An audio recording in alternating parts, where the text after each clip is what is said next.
Good morning to all. So this is a great opportunity for me to speak on this topic here in this training program. I am speaking from Thiruvananthapuram. First of all, I express my thanks to the college, the principal and the coordinator, professor. So it is a great opportunity and it is a memorable journey for me because so I have been there in Nasik for a long time. Because I had my childhood days in Nasik. I had spent there my childhood days as my father was working in Indian Army there, and we were living there in Nasik. So it is a memorable and a very happy moment for me to speak on this function. So here I am asked to speak on post-COVID world order, impacts on economy, politics, and impact on economy, business, and management. So this is a very important topic to speak on this function because you have been experiencing pandemic, not only India but the world over, almost all countries that they have been experiencing for more than 6 months, and we are not sure when we'll be free of this, and we will be able to overcome and to lead a normal life. So in this occasion, it is appropriate, and it is an appropriate time and forum to speak and remember something to rewind something on this issue.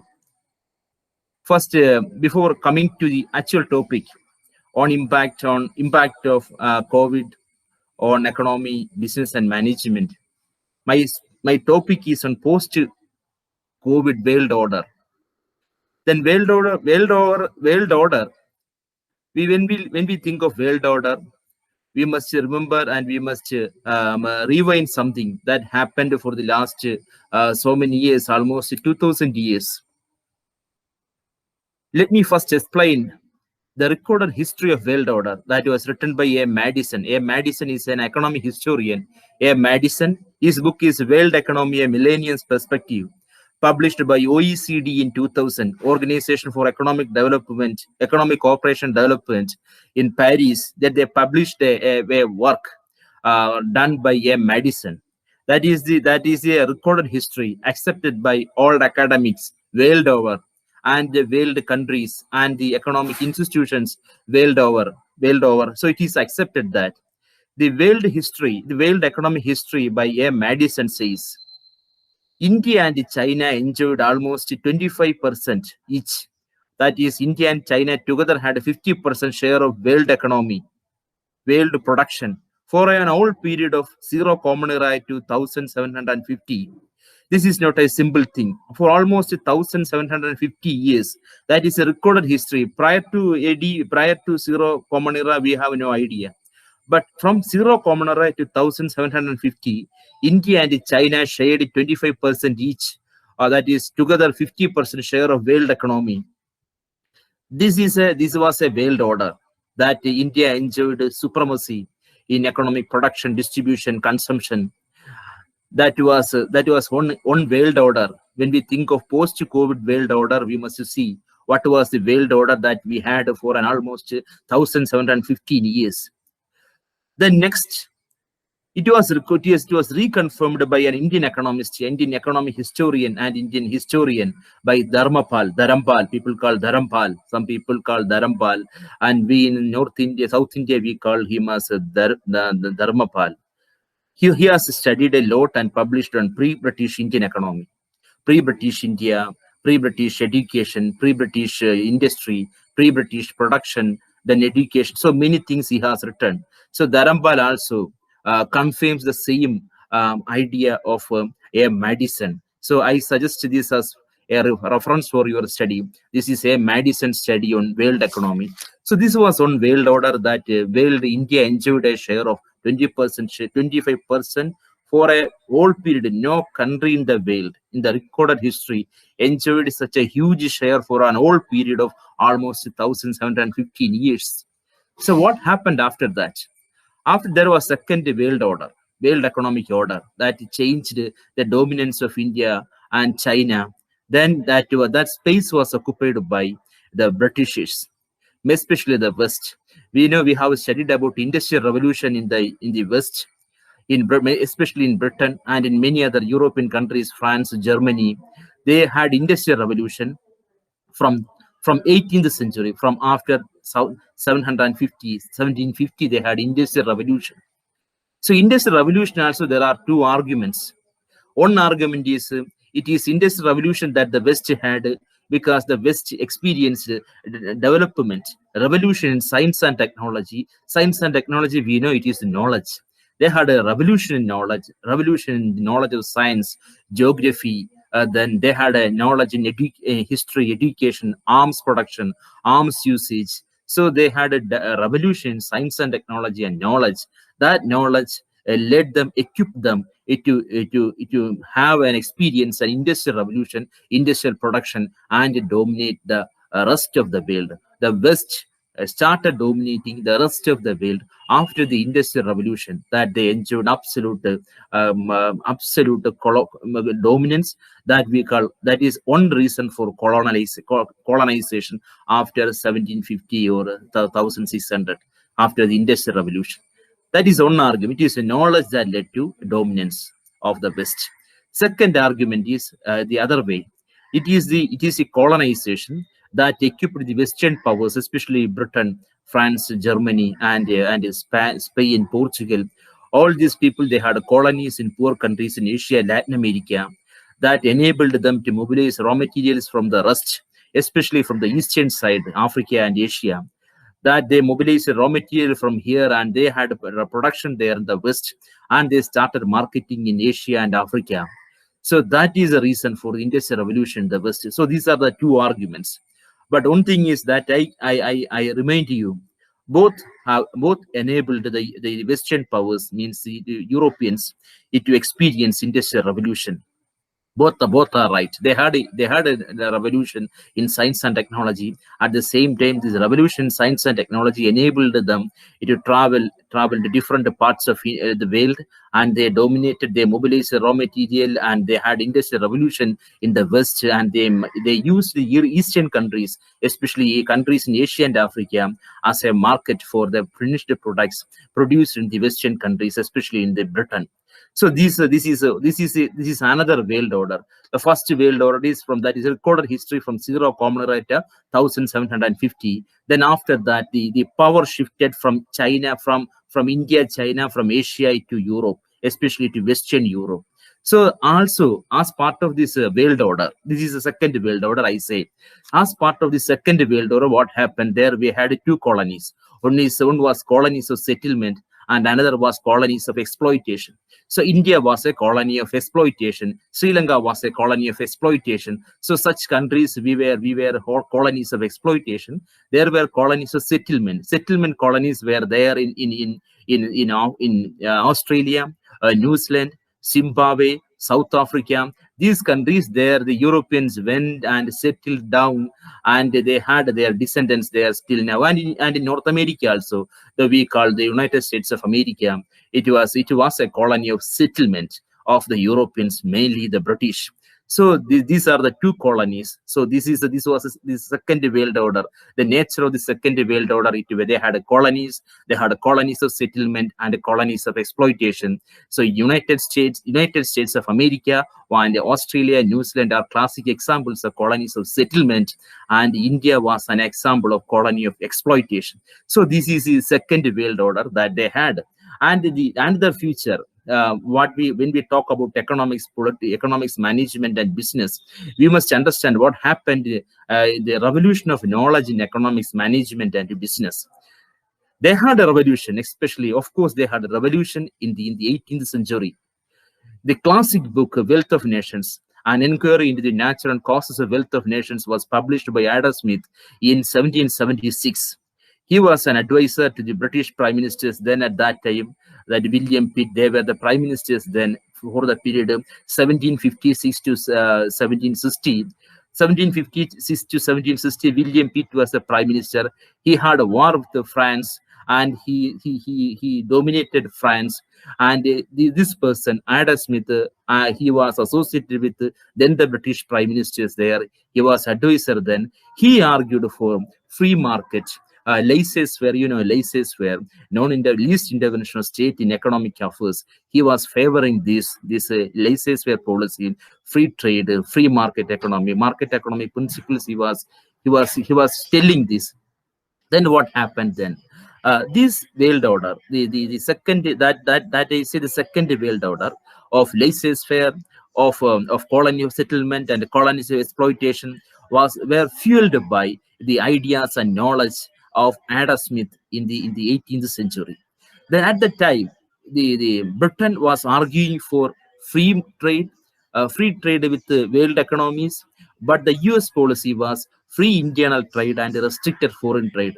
They had a restricted foreign trade with other countries, but they promoted free internal trade within the United States of America. This is a lesson for us. So when we talk of free trade, globalization, liberalization, and privatization, we must give priority to the national interest.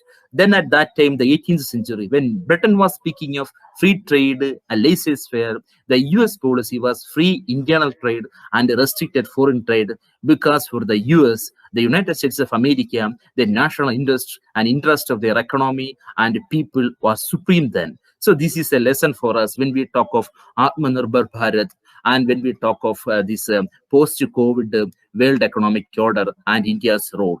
So this is second. Then, and you must understand, the colonization of Britain. Britain was ruling nearly 100 times of its own area. So we describe it as the sun never sets on the British Empire. So they had such large colonies in the world. Then another thing we must understand, the one-dimensional Anglo-Saxon economics that we call the British economics, the economics of Adam Smith or Keynes that we discuss later. So these were dominating the world. So one size fits for all. That was the argument that they had. And one more point is, when we talk about the colonization of the second world economic order, there were almost all European countries, they had colonies. Britain was a powerful nation in the 18th, 18th, even 17th, 18th, and the 19th century. They dominated more than 100 times of its own area, from in India, then in Sri Lanka. There they had colonies. But even Australia, Zimbabwe, South Africa, then New Zealand, United States, they had colonies. But the nature of colonization, the nature was very humane from the side of Britain, unlike the Spanish and Portuguese colonies. Spanish and Portuguese, they were very cruel and they were very horrible in torturing the native people, especially of Latin America. This we call Brazil, Peru, Argentina. These were the colonies of Portuguese and Spanish.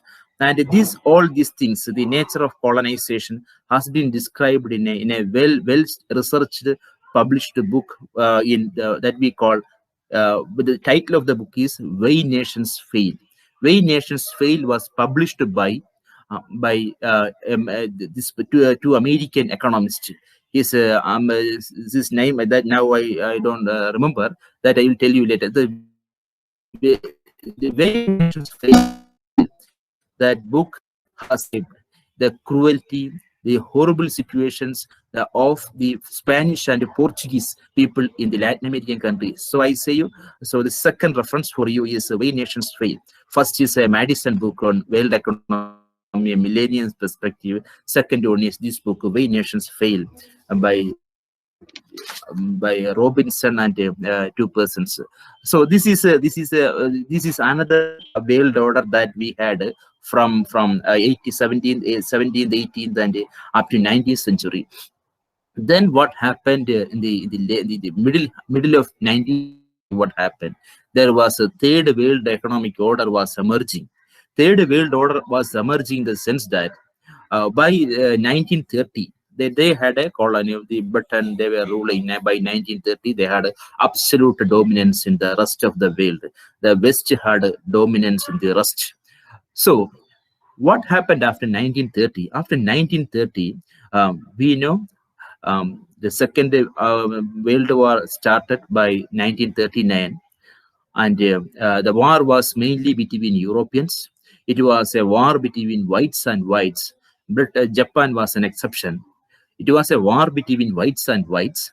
It was a war between Europeans. It was a war in the European theater. In the India was dragged to war because we were under colonial rule. So this what happened. By 1930, the policy prescriptions of classicals. We know classicals, they had their own policy prescriptions. They were speaking of reducing interest rate to activate economic activities. Then they were arguing for least intervention of the government in the economic affairs. So these policy suggestions were defeated by the experience in the 1930s, that we call the Great Depression of 30s, World Economic crisis. The depression that the world economy experienced in 1930s defeated the policy suggestions of the British, especially of the classicals. So classicals were defeated in 1930s. So the third world economic order slowly is emerging. In this world economic order, the US was taking the role. So the power first world order, what happened? India and China. The US was nowhere there. Even US was discovered by Columbus in 1496 or something. That is before in the 15th century. So US was nowhere in the picture. Europeans together they had less than 10% share. So the West and the whites were nowhere in the picture in the first world order, India and China. Second World War, India and China is nowhere. The Europeans were leading the role. In the third world order, slowly the world economic power, political power is shifting towards far west, far west in the sense that from Europe to United States of America. But the United States of America was benefited by the knowledge, power, and brains of the British economist named John Maynard Keynes. John Maynard Keynes is published his masterpiece, The General Theory of Employment, Interest and Money in 1936. The General Theory of Employment, Interest and Money, published in 1936, it was arguing for state intervention in the economy, state-mediated growth, state active role in production, distribution, managing economic affairs. Then the policy of Keynes advocated for fiscal policy. Fiscal policy, we know, it is a policy related to taxation, subsidies, public expenditure, and public borrowing. This policy was advocated by Keynes. Then that policy got dominance. Then what happened after the Second World War? The Germany, Italy, they were defeated. Axis powers were defeated. Allied powers took the role, and we know very well the US was a late entrant in the Second World War. The leading nation was UK, and the leading nations, including both sides, on the European side, the Allied powers side, and the Axis powers side, they had severe damage on their economy, on their infrastructure, roads, building, then highways, port. They had severe damage due to their active involvement in the Second World War. America was a late entrant. There was no war on American soil. By the end of the war, there was a Japanese attack on Pearl Harbor. That is on their harbor, not on the mainland. So this benefited, and the knowledge and the brain and the ideas of the Western economists, mainly this John Maynard Keynes, gave America to take a leading role in framing the next world order that I call the third world order. We must understand in the history of the United States, they have never experienced much war on their soil. They from the history, from the discovery of Columbus to 2020, and on American soil, a very rare, unfortunate incidents happened. One unfortunate incident that happened was civil war. During the period of Abraham Lincoln, there had a civil war, but that civil war united them instead of dividing and fragmenting them. So the civil war during Lincoln's time united United States, and it became very powerful after the civil war. So that was one event that happened in the United States on their mainland. The second event was the attack of Japan on Pearl Harbor. So that is on their harbor, not on the mainland. So they had no problem, but they benefited from Second World War. They revived their economy due to production of arms and other arms equipments.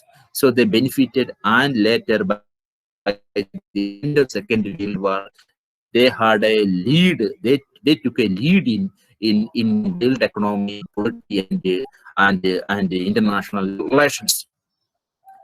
But another unfortunate happened was attack of terrorists from Asia on their tin towers. That was in 2002. That was an event. That was a serious event for an whole history of 500 years of America. That was a serious incident.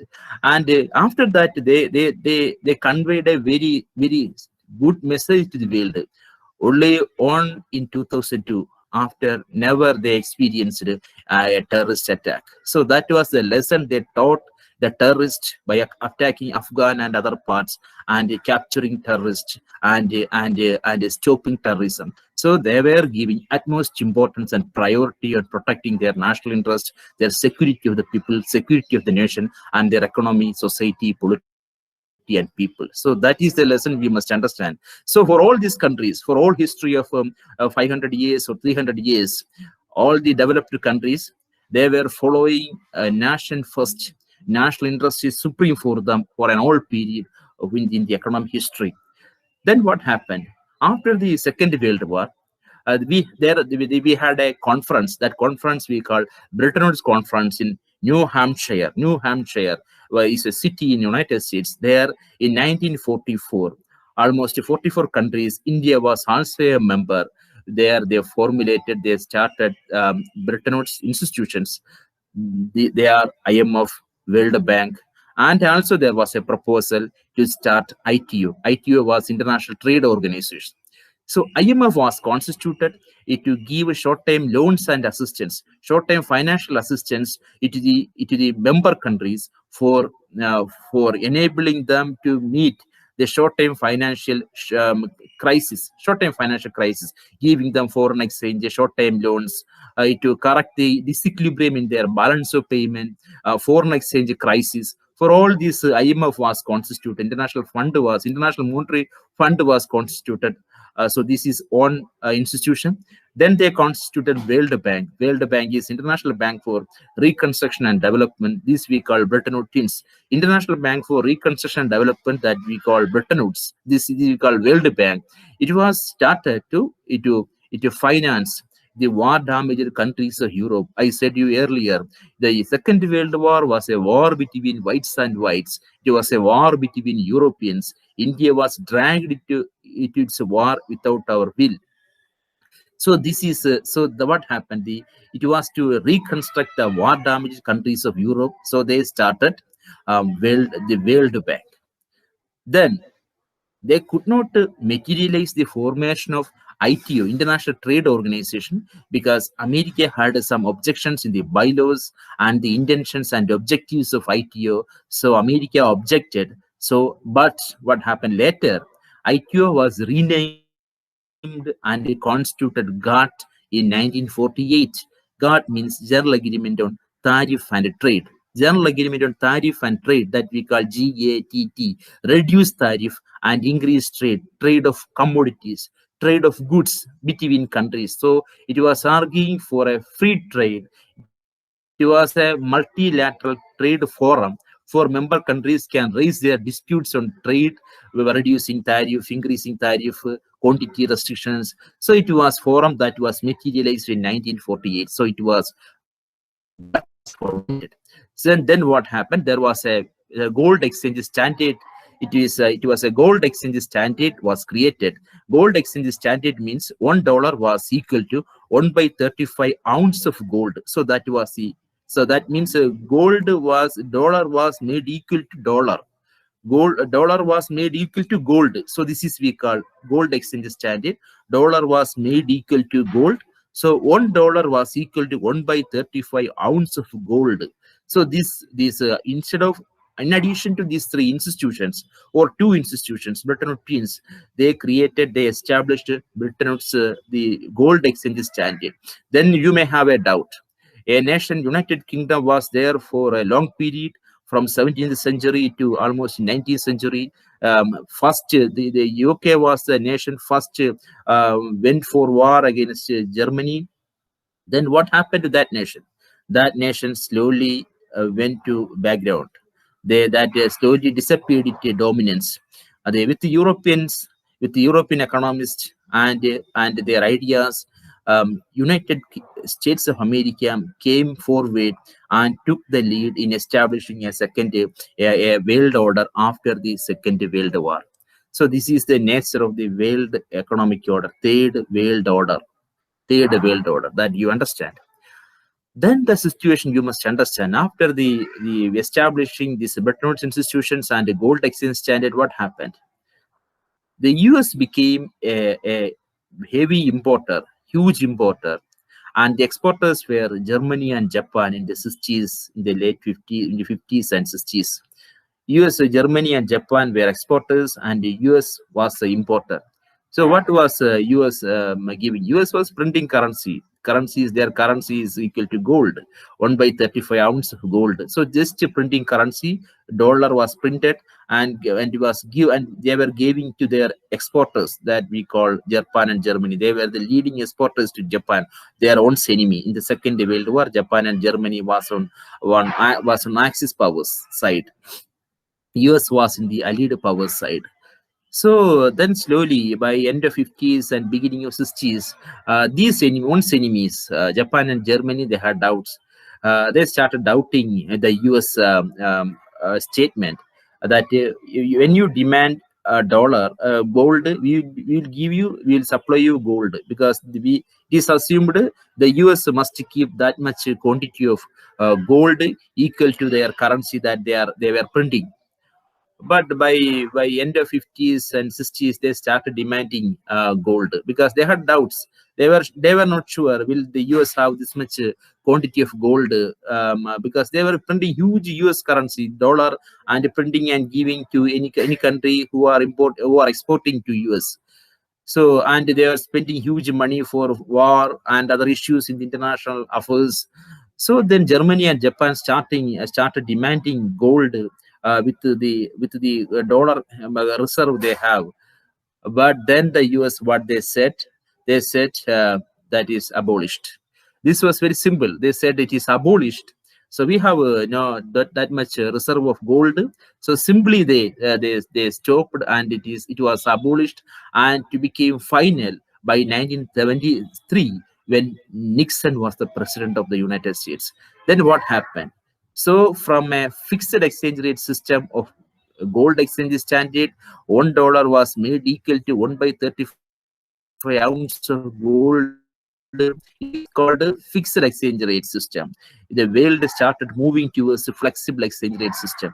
Flexible exchange rate system means the exchange rate is determined by market forces. So US abolished the Bretton Woods system that we call gold exchange standard, and the world economy started moving towards a flexible exchange rate system. So this is a third world economic order.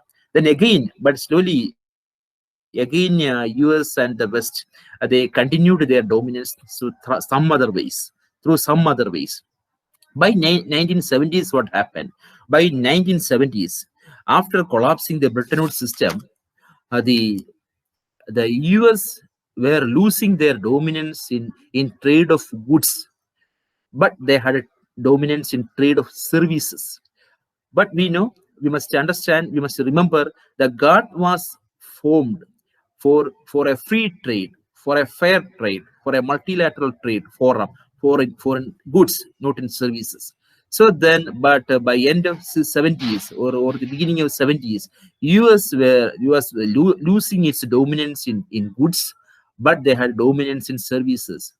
So what the agenda, US came forward with an agenda that is the services should be included in trade. Not only goods, but service sector should be opened in trade. It means that the member countries of the US, member countries of the Govt, member countries of Govt should open their service sector for foreign direct investment. Member countries should open their service sector for foreign direct investment in the sense that FDI should be permitted to the service sector. Service sector, we know, it is education, health, retail trade, then communication, insurance, banking. These are all IT. These are all service sector. These service sectors should be opened for foreign direct investment.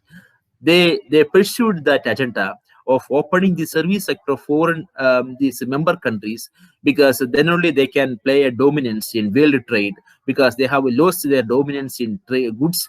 That space was captured by Southeast Asian countries we call Southeast Asian tigers, like South Korea, then Japan, then China also started improving by 80s. China also started improving. Then these countries, Taiwan, these countries had a dominance in trade in goods, but US had then they had dominance in trade and services. So they came forward with an agenda. That agenda was included in the GATT negotiation in Uruguay. Uruguay negotiation. The GATT meeting we called rounds. Rounds, that is Uruguay round, Kennedy rounds, Dillon rounds, Geneva rounds. The GATT meetings are called rounds. So in Uruguay round, that started in 1986 and ended in 1994. Almost 8 years we had a negotiation on Uruguay round, that is opening the service sector of member countries for FDI, foreign direct investment, then shifting from from process patent to product patent. That was another agenda. Process patent, through the process we find a product. Then another is product patent. So the US said, so we must have product patent rather than process patent. So some agenda, agriculture, AOA.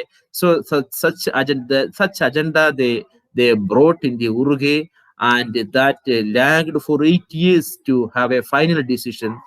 By the end of 1994 in Marrakesh, in Morocco, the agreement was resolved. The came to existence. So GATT is renamed as a WTO on 1st January 1995. So GATT came to existence on 1st January 1995.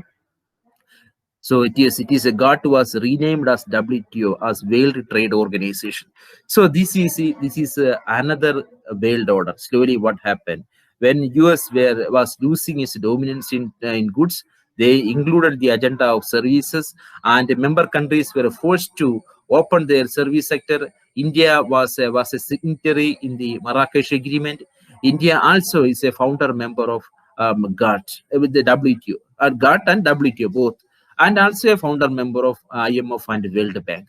So this is about another world order. What happened? Then this world order was very interesting, in the sense that India also opened its economy for FDI, and then about we also legislated from process patent to product patent. Then we started disinvestment. We started privatization.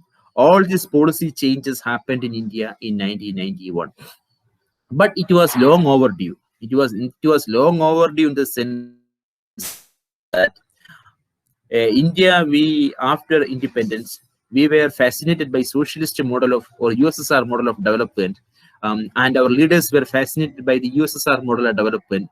We started 5-year plans as a strategy. That was good, but we had an obsession with the socialism. We had some problem.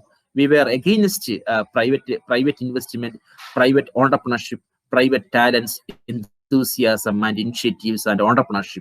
We were against. For a 40-year, we were against these private initiatives, private entrepreneurship, private creativity, private investment, etc. So we paid a heavy price for it, in the sense that I will remind you, for a 30-40 year period, from 1950 to 1990, 1950 to 1990, for a 40-year period, we had an economic growth of less than 3% or 3.5%. This growth, economic growth means increase in the production of goods and services. This growth of less than 3.5% or 3% or 4% produced nothing in the sense that it never enabled Indian economy it eradicate poverty, eradicate or providing food service, food at free to all, employment to all, education to all. That I say in the background, because we have legislated MNREGs, Mahatma Gandhi National Employment Guarantee Act, National Food in 2005, National Food Security Act in 2013, Right to Education Act in 2009. Then, if we have a higher growth and the government is determined, we can have a Right to Health Act in the near future, because education, then this employment, all these items were in the directive principles of state policy. Directive principle of state policy of the Indian Constitution was included from Article 36 to 51 of the Constitution. 36 to 51 of the Constitution, that is nothing. It never gives any power to citizens to demand and compel the state to immediately implement it. Because if an item is included in the directive principle of state policy, if you approach the, suppose it is employment is included in the directive principle of state policy, it was included. If the citizen approaches the High Court or Supreme Court or any court of justice with a petition that I should be given 100 days employment or 150 days employment as I am an unemployed person, the court can do nothing, because it is not a fundamental right, and a government is not bound to implement it, because it is only a directive principles of state policy. The state will slowly achieve it. So these items were in the directive principles of state policy. So after the MNREGs Act, what happened? Right to Education Act, what happened? Right to Food Security Act, what happened? These items were brought in the nature of fundamental rights through that legislations. So state is liable to implement it. Suppose if now a person is approaching a court for giving 100 days employment, 150 days employment, the court would admit the petition and direct the concerned local self-government or panchayat or municipality or Zilla Panchayat or district collector to give that person employment for 100 days or 150 days. The court can issue an order based on the MNREGs Act or this Right to Education Act or Right to Food Security Act. So this is brought because after 90s, India has been experiencing higher growth, higher economic growth. Higher economic growth enabled the Indian economy to have more wealth. More wealth means more fiscal resources, more production of goods and services, gives more revenue resources to state, more revenue resources that enables the state to implement more and more better schemes for poor citizens, innocent citizens, unemployed people, poor people. So this is the benefit of higher growth. So this is another dimension of higher growth on Indian economy. This happened. But even in the 50s and 60s, even in the 50s, in the first Nehru cabinet, we had a great ministers. We had freedom fighters. We had great ladies like Rajkumari Amrit Kaur. Rajkumari Amrit Kaur was very, very close to Mahatma Gandhi. Then Durga Devi Deshmukh, she was a child widow. They were convinced. Nehru was convinced. These leaders were convinced. They were freedom fighters. They were convinced that people are experiencing poverty. They are experiencing starvation. There is widespread illiteracy, ignorance. Then this unemployment, starvation, death, malnutrition. They were convinced. They were fully aware. But they could do nothing because the state has no power and no fiscal resources to legislate on such and such matters like employment, education, etc.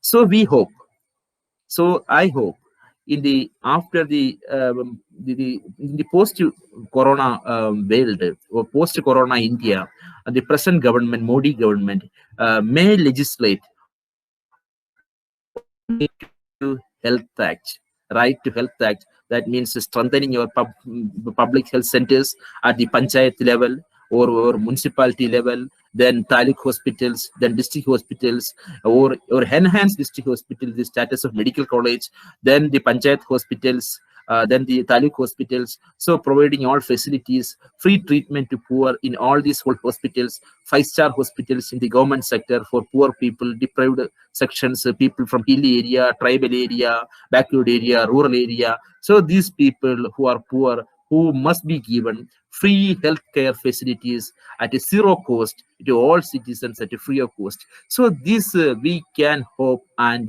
we can wish, and we can imagine if India has still higher growth in the in the next few years, then the government must implement it. So this is a one expectation that I have on post Corona world. Post, this is the lesson we have, and that we have been experiencing. Then next, about what happened then, after this Bretton Woods system collapsing, then about the WTO, the World Trade Organization, established. Now World Trade Organization is slowly fading. It has become irrelevant now. Now, World Trade Organization, its advantage, it is a multilateral trade negotiation forum. That multilateral trade negotiation forum means they had a role in trade in goods and trade in services. They were encouraging FDI between member countries, and they were on the side of the product patent. But what happened now? Now the world is experiencing, before Corona, even before Corona also, world has been experiencing a post-globalization world. This is a post-globalization world. What is the nature of that post-globalization world? Post-globalization means sometimes I coin this word. It may be temporary or short-lived, but indications are there in that direction. Currently, the world is dealing with the Brexit. Brexit. Well, the Britain's exit from the European Union. But Brexit. So you must remember, Britain was a champion of globalization.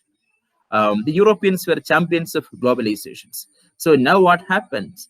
The same country, once they were arguing for globalization, they were ardent advocates of the colonization and the free trade, free market, free movement of people, free movement of goods. And the European Union is a very advanced economic union. We may have studied about customs union, free trade, then economic union. So it was an economic union. Economic union means they have a common monetary policy.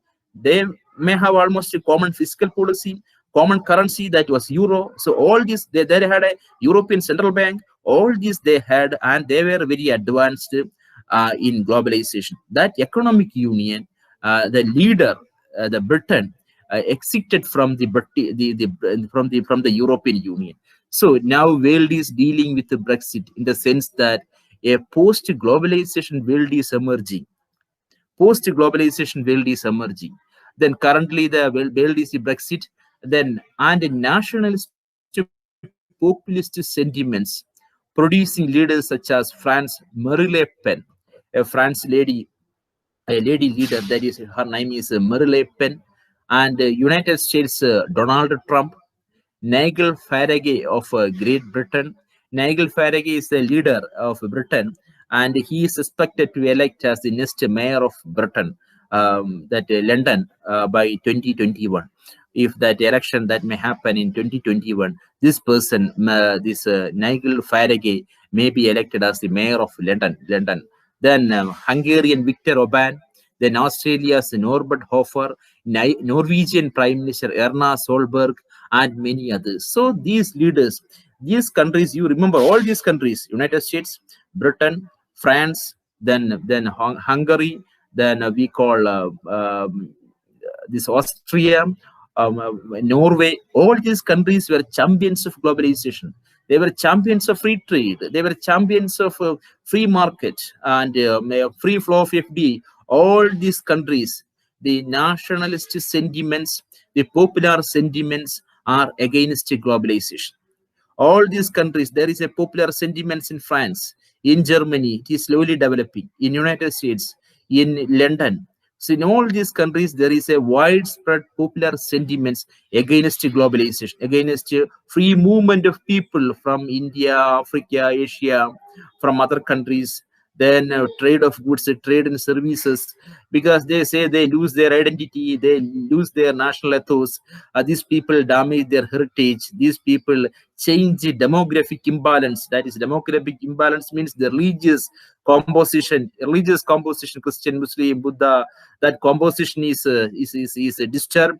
That is affecting their cultural continuity. So there is a very serious change is happening on in European, I mean, many European countries. So this I say what we call post-globalization.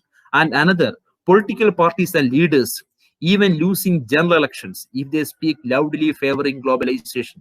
Even in the United States, which has used to set the ideological agenda of the world capitalist economy since the Second World War.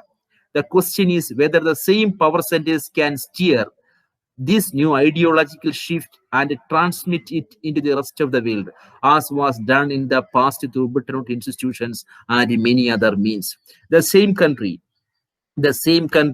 steered this post World War economic order to Bretton Woods institutions, then through gold exchange standard, and now the same country, the United States, is a leading champion of post globalization.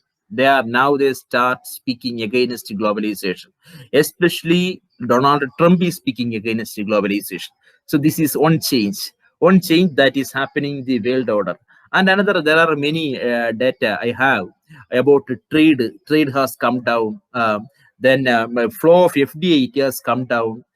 Flow of investment, it has come down. So what these are all against globalization. Globalization means free flow of goods, free flow of services, free flow of capital, free flow of people, free flow of goods and services. So all these were at a high swing when we embrace globalization of movement of people, labor, capital, goods and service, technology, knowledge. All these were flowing in a globalized economy. But from 2008 onwards or 2010 onwards, there has been a severe decline, sharp decline in the movement of capital between countries, in the movement of people between countries, because in the developed countries, there is a popular sentiment, widespread popular sentiment against free movement of people because labor across countries, especially in European countries.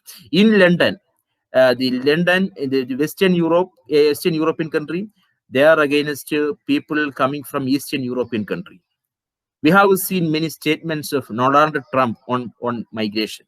So this is a very serious issue. These countries, slowly there is a widespread popular sentiment against globalization and data on goods movement, capital movement, technology movement, then emerging and acquisition. All this there is a widespread sentiments against free movement of goods and services.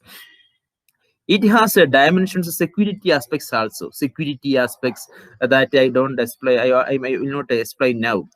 Then Trump pledged to reject Donald Trump, the present president of the United States, a nation with a great history in globalization, a great role in the architecting and the building of these Bretton Woods institutions. Trump pledged to reject multilateral trade deals and negotiate new bilateral trade. So what is the change? So they negate, they reject multilateralism. Multilateralism was a pillar of Bretton Woods institutions, of WTO. So it was a pillar. Multilateralism is a pillar of WTO. Multilateralism is a pillar of Bretton Woods institutions like IMF and the World Bank. Now the same country, the present president, is taking lead to reject multilateralism, and he started negotiating new bilateral deals between countries to promote American industry, protect American workers, and raise American wages. The violent protests seen in Seattle during the WTO meeting in December 1999, just examples. Then Britain's rejection of the European Union. Britain already went out of European Union. The move from a single currency, a single banking system, a single budget, and eventually a single political entity. That dream is now over. So that is their single currency, then single banking system, European Central Bank, then single budget, that is single fiscal, uniform fiscal policy, uniform monetary policy, and a single political entity, European Union. It has become a dream.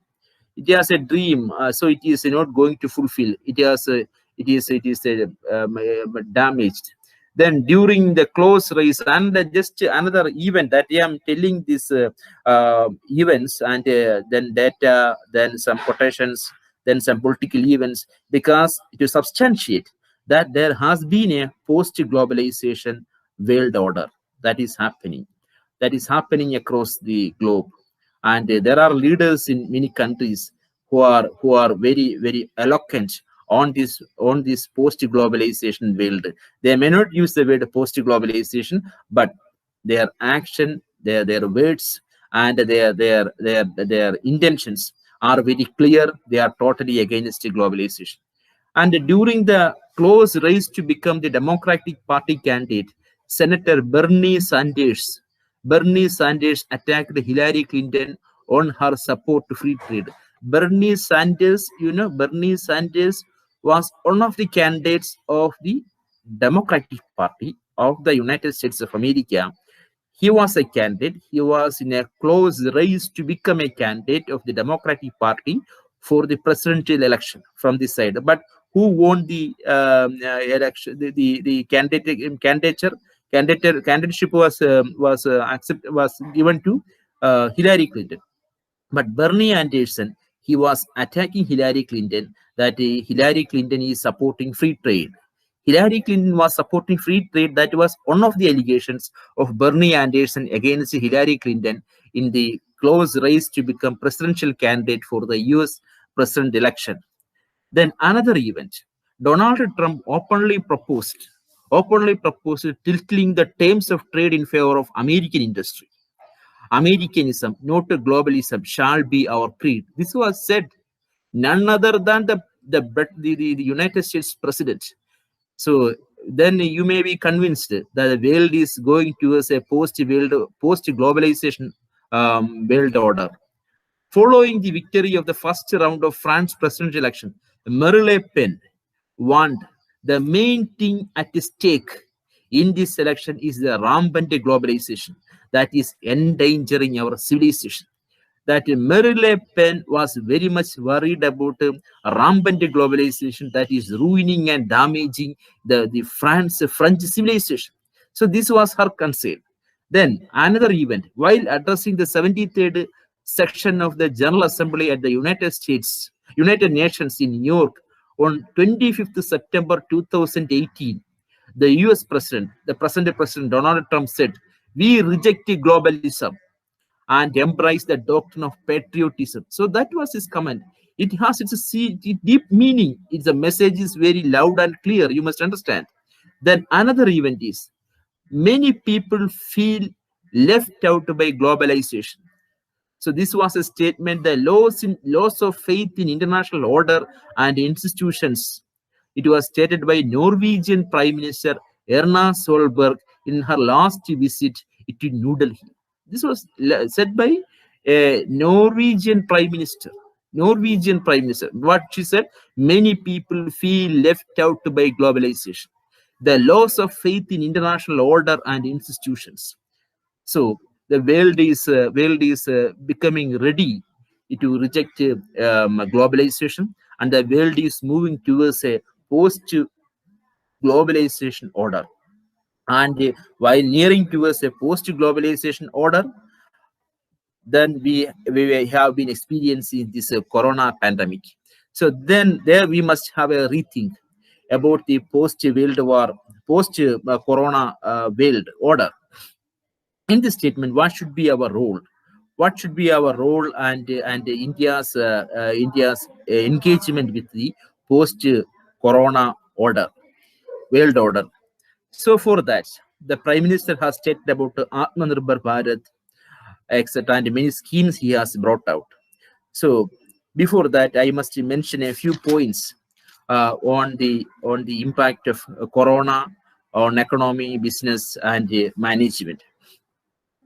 So here we know well that Corona has its impacts, and I am sure I have seen your schedule. There are many lectures. You got many lectures on the impact of Corona on different sectors of the economy, on agriculture, on the life and livelihood of poor, on production industry, then on service sector, supply chain. So it has its severe damage on all these sectors. That I am very sure. Then, but so as I have committed to you, I will mention a few points on the impact that we have been experiencing on Corona. Later, then after that, I will shift to post Corona world order. Some impacts I will mention. Impact on financial sector. So one thing is very sure. In the near future, the banking sector of India, especially public sector banks and private sector banks also as well, will experience huge NPA. So now the banks they are giving some exemptions. So you need not to pay this month, next month, then after that month.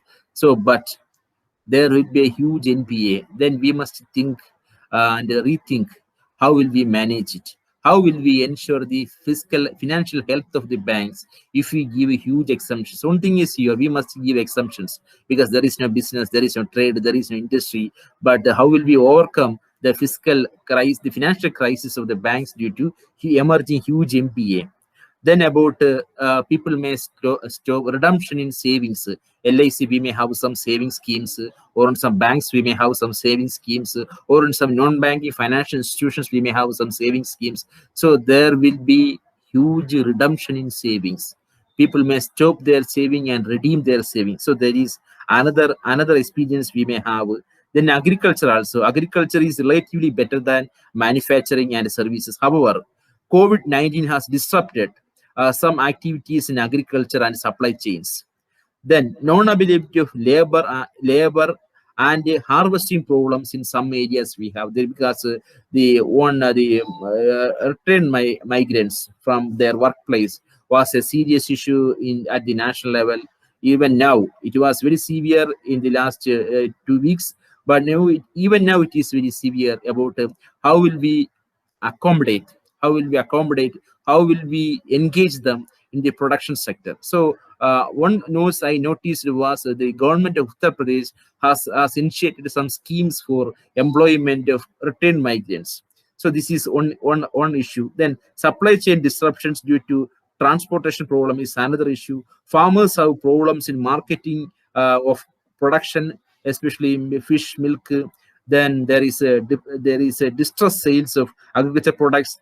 Poultry has been badly hit due to misinformation. Then rural wages were stagnant even earlier. Then remittances, especially states like Kerala, it is adversely affected by a fall in remittances from abroad, especially from Gulf countries. So this is another impact of COVID. Then, then on the informal sector, then unprecedented shock in the labor market in the informal sector.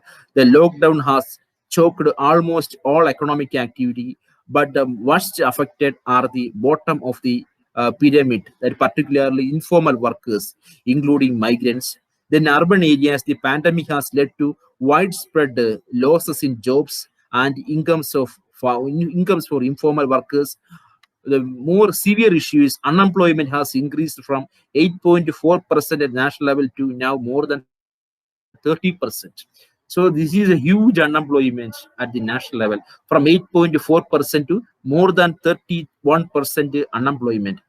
Then there has been a loss of 120 million jobs in India. 120 million jobs. So this is another issue. Then about unprecedented show. Then so these are the major issues that I notice about the impacts. But the government may have come up with some scheme that we call Atmanirbhar Bharat.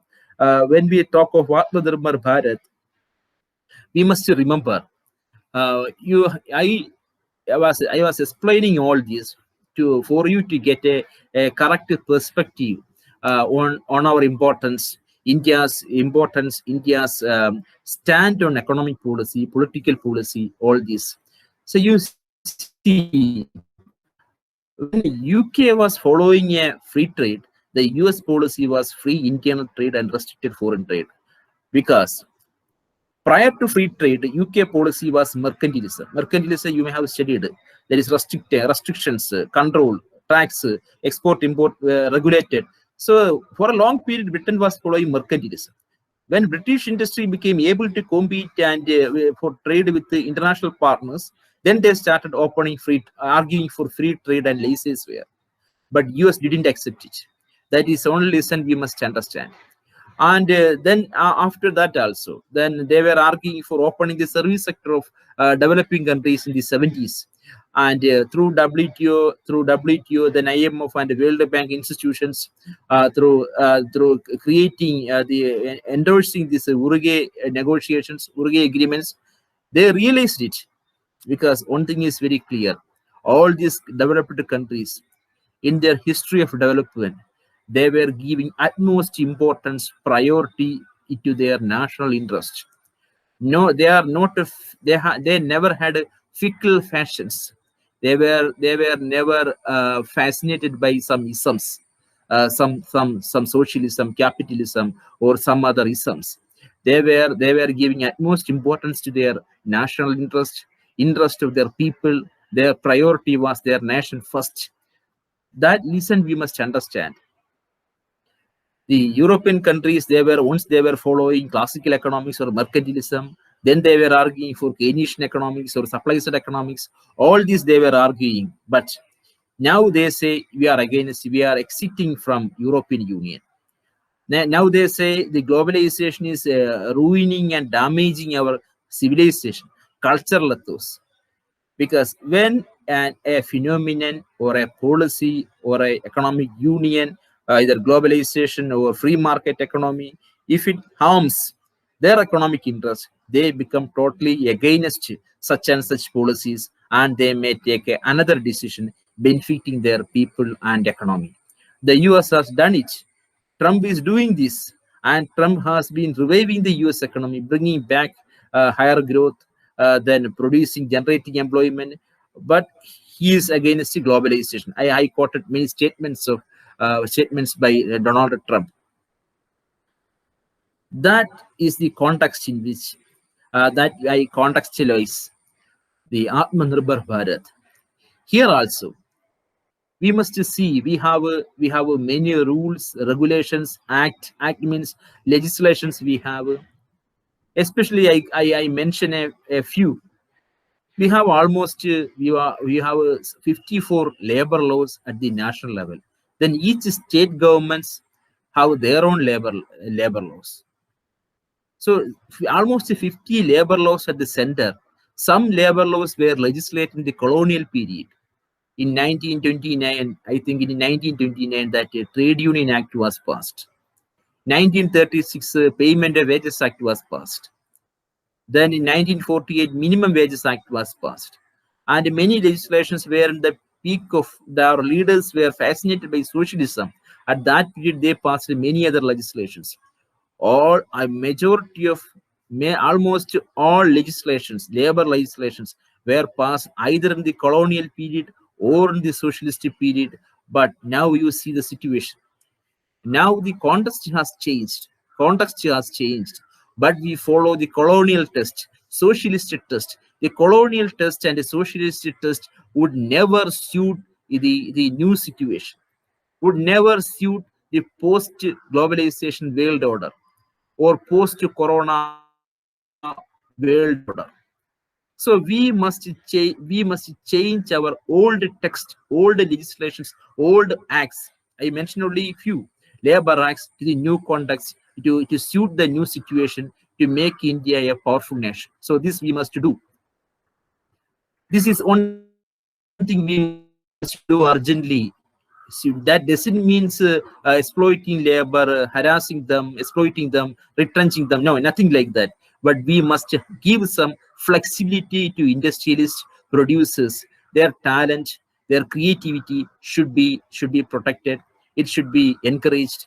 They should be brought to the mainstream. So we must show more flexibility and their to encourage their creativity and talents. So this is one sector we have. Another, the Atmanirbhar Bharat scheme, that declarations of the Honorable Prime Minister is speaking loudly about arms production in India. So many people they are making confusion with vicious attempt in their mind. They make confusions among us. We must understand. Even tears are not ours. Even tears, when we have this tear gas shell that used by police while people's protest or some strike or some dharna, the police, they may use tear gas shells. When tear gas shells is used by the police, we will experience tears. These tear gas shells are produced in China. So our tears, even our tears are produced in China.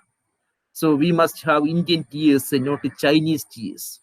So this we must have a rethinking our policy. What is wrong? We have almost 3 lakh crore defense budget.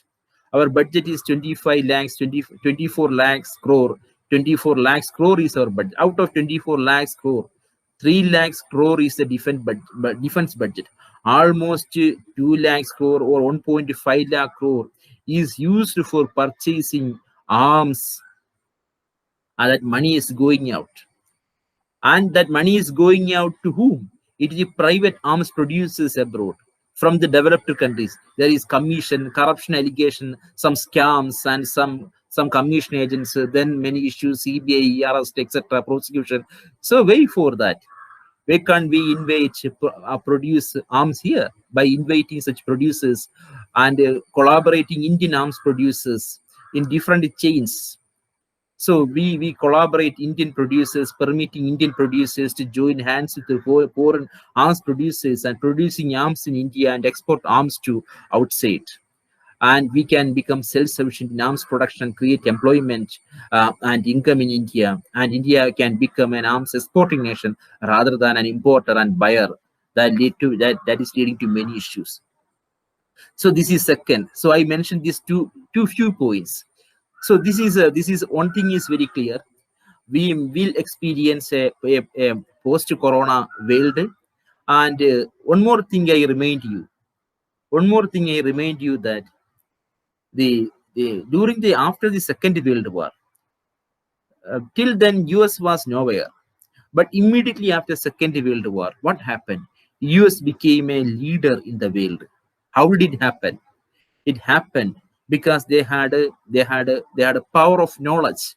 They had a power of knowledge, and knowledge they mobilized from the best brains of Europeans. The Europeans, they helped them, and the leading person was in economics was Keynes. The Europeans idea, British knowledge not only in science, social science, history, geography, expedition, or in science, engineering, then marine technology, ocean technology. All this knowledge and idea science that benefited the US to take a lead in the international affairs. Likewise, because the US was very open to them, it was very receptive, it was very motivating into ideas, knowledge, and then the best brains. Likewise, we should be very open to our own citizens. We don't need Europeans or British people. We have our own people aiding, advising, becoming peddlers and food soldiers of the Western powers. Our own citizens, Indian origin people are peddlers, are food soldiers, are the pillars of the Europeans, Americans, and the British system. We get our idea from our own people. We involve them in our nation building, post-corona India, the post-globalization India. We have our own people, patriotic people we have. So we may benefit from them for building a nation that is suiting it to the interest of the world humanity.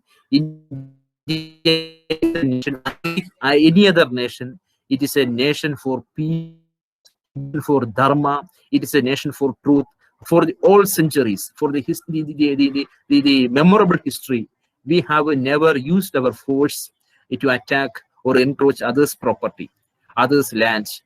So it's a nation for dharma. It is a nation for world peace. It is a nation having a long history and civilization. It is for peace and dharma. So India has a very leading role to play in building a modern world, a modern India that is suiting and benefiting the mankind. With this, I think I may conclude, and I thank the college, its coordinator and the principal, and the other friends who invited me.